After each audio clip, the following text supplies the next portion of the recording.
Hello everyone, welcome to this new video. আজকে আপনাদের সাথে হট টপিক ফ্লোর প্রাইস নিয়ে আলোচনা করব। হট টপিক বলার কারণ হচ্ছে আমাদের শেয়ার মার্কেটের 80 থেকে 90% মানুষজন ফ্লোর প্রাইস নিয়ে খুবই আশাবাদী এবং তারা সুপার ডুপার হ্যাপি বলা যায় ফ্লোর প্রাইস ইন্ট্রোডিউস করাতে।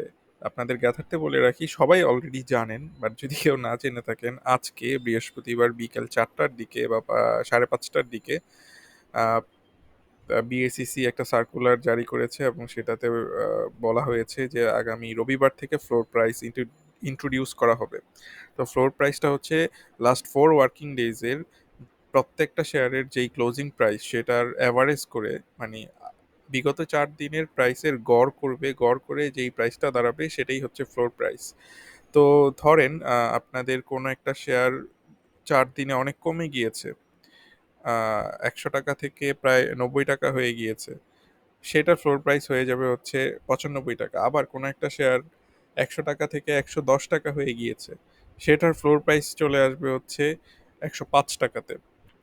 তো এনিওয়ে, ফ্লোর প্রাইস নিয়ে সবাই অনেক আশাবাদী, তবে আমার মতো হয়তো কিছু মানুষ থাকবে, অবশ্যই কিছু মানুষ আছে আমার মতো যারা ফ্লোর প্রাইসটাকে আসলে ভালোভাবে নিতে পারছে না। এনিওয়ে, আমি কারো ফিলিংসে হার্ট করতে চাই না। আপনারা খুশি। এই ফ্লোর প্রাইস জিনিসটা এরকম, আমি যদি একটা এক্সাম্পল দিয়ে আপনাদের দেখানোর চেষ্টা করি। আপনারা নিশ্চয়ই জানেন একটা সময় বাংলাদেশে অনেক সেশন জট ছিল, স্টুডেন্টরা অনেক সেশন জটে পড়ে থাকতো। ব্যাপারটা এরকম যে 1 বছরের পরীক্ষা পিছাতে পিছাতে এটা সেকেন্ড ইয়ার বা থার্ড ইয়ারে গিয়ে পরীক্ষাটা হতো। এভাবে আস্তে আস্তে দেখা যেত যে 4 বছরের কোর্স শেষ করতে 7 বছর 8 বছর লেগে গিয়েছে। তো ফার্স্ট অফ অল, যখন একটা স্টুডেন্টের এক্সাম পিছায়, স্টুডেন্টটা মনে মনে অনেক বেশি আনন্দিত হয়, কিন্তু ইন দ্য লং রান সে যখন দেখে যে সে বের হতে পারছে না, তার স্টুডেন্ট লাইফ শেষ হচ্ছে না, 4 বছরেরটা 7 বছরে যাচ্ছে, ইন দ্য লং রান সে যখন লাস্ট মোমেন্টে গিয়ে দেখে যে তার আসলে লাভ হলো না, পরীক্ষা পেছানোতে ক্ষতিই হলো, তখন সে কিন্তু অনেক মনক্ষুণ্ণ হয়ে যায়। একটা প্রাইভেট ইউনিভার্সিটি স্টুডেন্ট 4 বছরে বের হয়ে 3 বছর জব করে ফেলে। আর একটা আগের সময়ে এরকম হতো, বেশিরভাগ এখনো হয় হচ্ছে কলেজগুলোতে, গভর্নমেন্ট কলেজগুলোতে, যে 4 বছরের কোর্স ওরা 7 বছরে বের হয়, বের হওয়ার পরে দেখে তাদের সমবয়সী যারা আছে তারা অলরেডি 3 বছরের জব এক্সপিরিয়েন্স আছে। আমি জাস্ট একটা এক্সাম্পল দিলাম। আপনার ফ্লোর প্রাইসটা হচ্ছে ঠিক এই রকম একটা ব্যাপার। আপনার এখনকার স্টুডেন্ট, মানে স্টুডেন্ট লাইফে যখন পরীক্ষা পিছায় অনেক ভালো লাগে, কিন্তু শেষ মুহূর্তে গিয়ে যখন দেখে তার লাভের লাভ কিছুই হলো না, বরঞ্চ তার আখেরে ক্ষতি হলো, সে ক্ষুণ্ণ হয়ে যায়। এই ফ্লোর প্রাইস ব্যাপারটা অনেকটা সেরকম আহ, আমার কাছে। কারণ এখন হয়তো অনেক ভালো লাগছে, ফ্লোর প্রাইস দিয়েছে, মার্কেট আর নিচে নামবে না, মার্কেট আর নিচে পড়বে না, আমরা সবাই, আপনারা সবাই হাঁপ ছেড়ে বেঁচে গেলেন, মার্কেট আর নিচে যাবে না কোনোভাবেই, ফ্লোর প্রাইস দিয়ে দিয়েছে। বাট আমার কাছে মনে হয় যে এই ফ্লোর প্রাইস দিয়ে দেওয়াটা হচ্ছে একটা বোকামি ছিল। আহ, এর একটা কারণ আমি আপনাদেরকে দেখানোর চেষ্টা করি। গতদিনের ভিডিওতে বলেছিলাম, গতদিনের আগের যে ভিডিওটি ছিল সেখানে আপনাদের সাথে শেয়ার করেছি যে আপনাদের আহ, আমাদের মার্কেটের স্ট্রং সাপোর্ট হচ্ছে 5,900 থেকে 6,134 পর্যন্ত বা 6,150 পর্যন্ত একটা স্ট্রং সাপোর্ট জোন। বর্তমানে মার্কেটটা সেই সাপোর্ট জোনের মধ্যে রয়েছে, ইন্ডেক্স সাপোর্ট জোনের মধ্যে রয়েছে। এই মোমেন্টে ফ্লোর প্রাইস দেওয়ার যৌক্তিকতা কতটুকু? মার্কেট তো সাপোর্ট জোনে আছে এবং এখান থেকে মার্কেটকে যদি মার্কেটের স্বাভাবিক গতিতে বাড়তে দেওয়া হতো বা স্বাভাবিক গতিতে মার্কেটকে চলতে দেওয়া হতো, আইদার কনসলিডেশন করতে কয়েকটা দিন অথবা এখনই বেড়ে যেত। তবে ডিএসইএক্স এর একটা বৈশিষ্ট্য হচ্ছে এটা কনসলিডেশন পিরিয়ডের মধ্য দিয়ে যায় না খুব বেশি একটা, হয়তো বাড়বে বা কমবে। সো আমরা দেখতে পারতাম হয়তো মার্কেটটা বাড়তেছে without any artificial working or artificial কোনো কিছু ছাড়াই মার্কেটটা বেড়ে যাচ্ছে। বাট এখন হলো কি, ফ্লোর প্রাইস দেওয়াতে মার্কেটটা একটা জায়গায় স্থির থাকবে হয়তো কয়েকটা দিন, বা নাও থাকতে পারে, হয়তো মার্কেট সেন্টিমেন্টের কারণে মার্কেট এখন অনেক বেড়ে যাবে। বাট এই যে ফ্লোর প্রাইসটা দেওয়া, এটা আসলে একটা আর্টিফিশিয়াল জিনিস দেওয়া মার্কেটে, আর্টিফিশিয়াল বাধা দেওয়া, আর্টিফিশিয়াল কোনো কিছুই কোনো যে কোনো কিছুর জন্যই ভালো না, এই জিনিসটা জাস্ট মাথায় রাখবেন। আমাদের ফ্লোর প্রাইসটা যদি আমি বলবো যে ফ্লোর প্রাইসটা অনেকে বলবো হয়তো আরো আগে দেওয়া ভালো ছিল, এখন কেন দিল, আগে দেওয়া ভালো ছিল না, কোনো সময়ই ফ্লোর প্রাইস দেওয়া ভালো না। ইভেন মার্কেটে 5% সার্কিট দেওয়া, 2% সার্কিট দেওয়া, লোয়ার সার্কিট, এই জিনিসটাও মার্কেটকে ম্যানিপুলেট করা আর্টিফিশিয়ালি, এই জিনিসটাও কোনো কালই মার্কেটের জন্য ভালো না। আমার কথা অনেকের কাছে ভালো লাগবে না, বাট ফ্যাক্ট ইজ আমি অনেক কিছুর পরে এই জিনিসটুকু দেখতে পেয়েছি যে আসলে আর্টিফিশিয়ালি মার্কেটকে যতই আপনি নিয়ন্ত্রণ করতে চান, মার্কেটের নিজস্ব গতিতে চলবে, মার্কেট ইজ অলওয়েজ রাইট, এবং মার্কেটকে যখন আপনি বাধা দিবেন, মার্কেট আপনাকে বরঞ্চ আরো অনেক বেশি ক্ষতির মধ্যে ফেলবে। এখন যদি মার্কেট ফ্লোর প্রাইস দেওয়াতে মার্কেটটা অনেক দিনের জন্য একটা কনসলিডেশন বা অনেক দিনের জন্য একটা রেঞ্জের মধ্যে চলে আসে, একই পজিশনে থাকে, তখন আমাদের আখেরে আসলে ক্ষতিই হবে বলা যায়। আর বিএসইসির উচিত ছিল, আমার মনে হয় বিএসইসি অনেক বেশি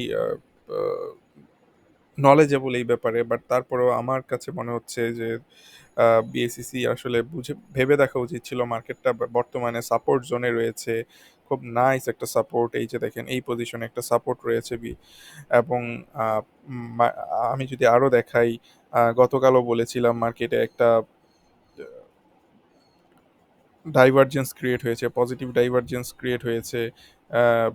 আরএসআই বা ম্যাকডিতে আমরা পজিটিভ ডাইভারজেন্স দেখতে পাচ্ছি, স্ট্রং একটা মুভমেন্ট হবে। কখন হবে সেটা জানি না, বাট মুভমেন্টটা হবে, এবং যেহেতু সাপোর্ট জোনের উপরে আছে, হয়তো আমরা আশা করছি যে সাপোর্ট জোন থেকেই মুভমেন্টটা হবে। ইভেন আপনাদের সাথে যদি আমি আরও শেয়ার করি, তাহলে আপনারা দেখেন যে এই পজিশনটাতে ফিবোনাচি রেশিওটা কিভাবে কাজ করছে। বর্তমানে মার্কেট যেই পজিশনে রয়েছে, মার্কেটটা প্রায় 61.8% ফিবোনাচিতে এসে কলাইট করছে। এই পজিশনটাকে আপনারা দেখেন, মার্কেটের 5,000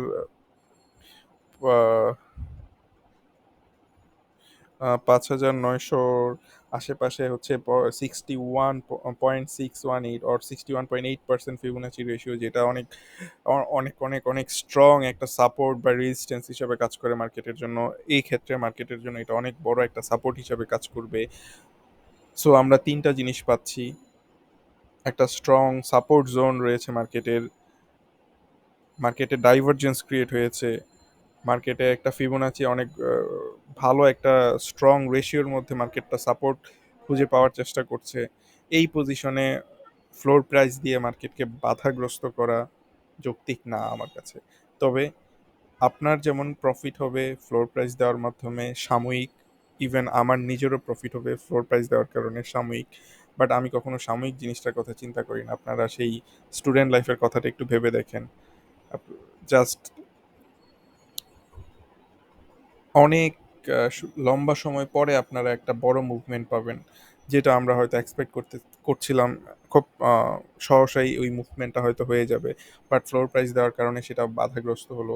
আর্টিফিশিয়ালি এটাকে মার্কেটকে আসলে একটু মেক করার চেষ্টা করা হলো। মার্কেট কখনোই এই জিনিসটা পছন্দ করে না। আহ, তারপরেও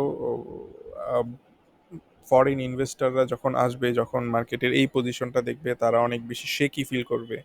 তারা এই জিনিসটা ফরেন ইনভেস্টমেন্টকে আসলে নিরুৎসাহিত করবে। আহ, বড় বড় ইনভেস্টর যারা আছে, তারা কখন কিনে, যখন মার্কেট পড়ে তখন কিনে, যখন তারা চেষ্টা করে একটা প্যানিক ক্রিয়েট করার জন্য, প্যানিক ক্রিয়েট করে আপনার আমার কাছ থেকে শেয়ারটা নিয়ে নেওয়ার জন্য কম প্রাইসে। মার্কেটের তো এখন কম প্রাইস নাই, মার্কেটটাকে যখন ফ্লোর প্রাইস দেওয়া হলো, মার্কেটে আর কোনো কম প্রাইস থাকবে না। মনে হচ্ছে যে ইনভেস্টররা, বড় বড় ইনভেস্টররা, মার্কেট মেকাররা এখানে হচ্ছে এসে বা তাদের বাই স্টপ রাখবে, তারা আরো হয়তো মার্কেটটা দেখবে। তাদের তো আর দিন এনে দিন মানে দিন এনে দিন খেতে হয় না, তারা আস্তে আস্তে দেখবে মার্কেটটা, তারা চেষ্টা করবে মার্কেটে যখন আবার ফ্লোর প্রাইস উঠে যাবে, তখন তারা আরো একটু প্যানিক ক্রিয়েট করে তখন আবার আপনাদের কাছ থেকে আমার কাছ থেকে শেয়ারগুলো নিয়ে নেওয়ার জন্য কম প্রাইসে প্যানিক। তো যেহেতু গতদিন বলেছিলাম যে মার্কেটটা এইরকম একটা পজিশনে রয়েছে, আহ, আপনারা ভুলেও প্যানিকড হবেন না, শেয়ার সেল করবেন না প্যানিকড হয়ে। আপনারা আজকেও দেখা গেল যে অনেকেই শেয়ার সেল করেছে, এবং এই সেল করার কারণে বিএসইসি তার গদি বাঁচাতেই বলবো, বিএসইসি চেয়ারম্যান, এভাবে বলাটা ঠিক না, বাট ফ্লোর প্রাইস দিয়ে দিল। ফ্লোর প্রাইসের বিরুদ্ধে আমি সরাসরি বলবো না। আমার আমার স্ট্যান্ডিং পয়েন্টটা হয়তো আপনারা বুঝতে পেরেছেন, যে ফ্লোর প্রাইসটা দিলে সাময়িক ভালো, আপনার যেরকম ভালো আমারও ভালো, আমারও পুঁজি সেফ থাকতেছে, আপনারও পুঁজি সেফ থাকতেছে। বাট এটা নেক্সট লং রানে এটা কখনোই ভালো না মার্কেটের জন্য। সাময়িক সুখের জন্য আমরা দীর্ঘমেয়াদী একটা সুখকে পরিত্যাগ করলাম, এইটুকু আমি বলতে পারবো। বাট এনিওয়ে, যেভাবে চিন্তা করছি সেভাবে নাও হতে পারে। কারণ যেহেতু মার্কেটটা অলমোস্ট তার সাপোর্ট জোনে ছিল, ইভেন কালকের ফ্লোর প্রাইস যখন রবিবারে ইন্ট্রোডিউস হবে, তখন দেখা যাবে যে মার্কেট ন্যাচারালি তার সেই সাপোর্ট জোন থেকে আস্তে আস্তে আস্তে আস্তে ঘুরে ওপরের দিকে চলে যাবে। কারণ তখন হচ্ছে যে পাবলিকের সেন্টিমেন্টটা থাকবে হচ্ছে এরকম, যে ফ্লোর প্রাইস দিয়েছে, আমার আর লস হবে না, আমি এখন সব টাকা দিয়ে কিনবো। আর মার্কেট মেকার যারা আছে তাদেরও একটা সেন্টিমেন্ট হয়তো নেগেটিভ, মানে আমি যেভাবে চিন্তা করছি তার একটা অপোজিট সেন্টিমেন্ট সেন্টিমেন্ট ক্রিয়েট হয়ে যেতে পারে। সেটা হচ্ছে যে পাবলিকের পাবলিক তো কিনবেই, আমরা আগে কিনে ফেলি, তারপরে পাবলিক আরো বেশি দামে কিনবে, আমরা পরে আরো বেশি দামে বিক্রি করবো। এক এক ধরনের স্ট্র্যাটেজি নিয়ে তারা কাজ করবে, এবং তারা যেই পথে চলবে আপনাদেরও সেই পথেই চলতে হবে। ইভেন আমি এত বলতেছি যে ফ্লোর প্রাইস ভালো না, এটা আখেরে ভালোও হতে পারে, বলা যায় না। বাট এখনকার পয়েন্ট অফ ভিউ থেকে আমার লজিক্যাল যেই এক্সপ্লেনেশন আমি এতক্ষণ দিলাম আপনাদেরকে, আমার কাছে মনে হচ্ছে যে এই জিনিসটা ভালো নাও হতে পারে। বাট এটা একেবারে অপোজিট একটা রিয়েকশনও হওয়ার পসিবিলিটি আছে, সেই জিনিসটা আমরা ফেলে দিতে পারবো না। আহ, এই কারণেই বলছি আমরা শুধুমাত্র মার্কেট প্রেডিক্ট করতে পারি। প্রেডিক্ট করতেছি যে 70% হয়তো ফ্লোর প্রাইস দেওয়ার জন্য মার্কেটের লং রানে মার্কেটটা খারাপ হবে, বাট 30% ভালো হবে। এখন যাই হোক না কেন, আমরা প্রেডিকশন করছি এই জিনিসটা হতে পারে, দুইটা জিনিসই হতে পারে। যাই হোক না কেন, মার্কেট মেকাররা যেই জিনিসটা মার্কেটে করাচ্ছে, আমরা তাদেরকে ফলো করলে আমাদের প্রফিট নিশ্চিত, এই জিনিসটুকু বলতে পারি। আহ, খুব বেশি খুশি হওয়ার দরকার নেই, খুব বেশি হতাশ হওয়ার দরকার নেই, কারণ 10% মানুষ তো অনেক বেশি হতাশ কেন ফ্লোর প্রাইস দিল। বাট আমি আমি হয়তো চিন্তা করছি যে ফ্লোর প্রাইস দেওয়াটা ঠিক হয়নি, কিন্তু আলটিমেটলি আমার লক্ষ্য থাকবে, এবং আমার মনে হয় আপনাদেরও লক্ষ্য থাকা উচিত, যাই করুক না কেন মার্কেটটা কিভাবে বিহেভ করছে এই জিনিসটা ভালোভাবে বোঝার চেষ্টা করুন, এবং যেভাবে বিহেভ করছে সেভাবে মার্কেটের সাথে চলুন আপনারা। আর যদি মার্কেটটা স্লো থাকে, কেনা বন্ধ রাখেন। যদি মার্কেটটা বাড়তে থাকে, আস্তে আস্তে কেনার স্টার্ট করেন, একবারে কিনে ফেলবেন না। দেখে শুনে বুঝে ভালো শেয়ারগুলো দেখে টেকনিক্যাল পয়েন্ট অফ ভিউ থেকে যেগুলো ভালো আছে সেই শেয়ারগুলো কেনার চেষ্টা করেন। অনেক বড় ভিডিও করে ফেললাম, আপনাদের ভালোর জন্যই বললাম। আমার কাছে মনে হয় এইভাবে যদি আপনারা মার্কেটের সাথে চলতে পারেন, আপনাদের লস হবে না, এইটুকু গ্যারান্টি দিতে পারি। মার্কেট মেকারদের দেখানো পথে চলেন, আপনারা ভালো থাকবেন, দেশের মার্কেটটাও আস্তে আস্তে ভালো হবে। সো সবাইকে ধন্যবাদ এতক্ষণ ভিডিওটি দেখার জন্য। আহ, হতাশ হওয়ার কিছু নেই, অথবা অতিরিক্ত খুশি হওয়ারও কিছু নেই। আহ, দেখতে থাকুন, জাস্ট এই মেসেজটুকুই আপনাদের জন্য। সবাই ভালো থাকবেন, সুস্থ থাকবেন।